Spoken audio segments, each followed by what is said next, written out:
दयावती एक दयालु दिल वाली बहादुर माँ की वीर कहानी। दयावती का जन्म एक छोटे साधारण गांव में हुआ था।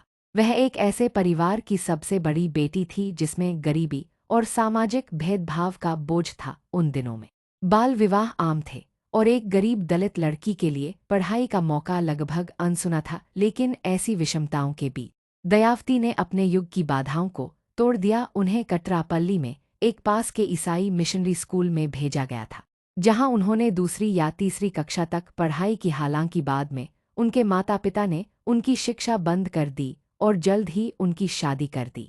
लेकिन उन कुछ वर्षों की स्कूली शिक्षा ने उनके दिल में सीखने का प्यार बो दिया। वह छोटी सी चिंगारी उनके बच्चों के भाग्य को आकार देने और पीढ़ियों को प्रेरित करने वाली थी। एक गृहिणी और माँ के रूप में दयावती।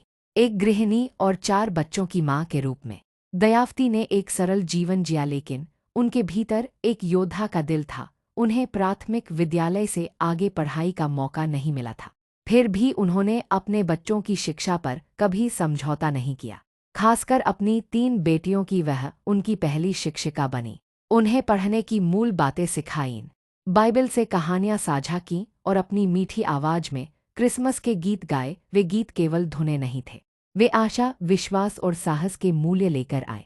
गरीबी और सामाजिक बाधाओं के बावजूद एक तरफ गरीबी थी और दूसरी तरफ कठोर सामाजिक बाधाएं थीं, लेकिन दयावती कभी नहीं हिचकिचाईं। उल्लेखनीय धन प्रबंधन कौशल, बुद्धिमत्ता और अटल विश्वास के साथ उन्होंने सुनिश्चित किया कि उनके बच्चे स्कूल में रहें और शिक्षित व्यक्ति बने। वह जानती थीं कि शिक्षा केवल जीवित रहने के लिए नहीं बल्कि गरिमा के लिए है। उनके प्रयासों ने फल दिया। एक बेटी आयुर्वेदिक डॉक्टर बनी और बाद में एक न्यायाधीश के रूप में सेवा करके और कानून में पीएचडी पूरी करके और भी ऊंचाइयों को प्राप्त किया।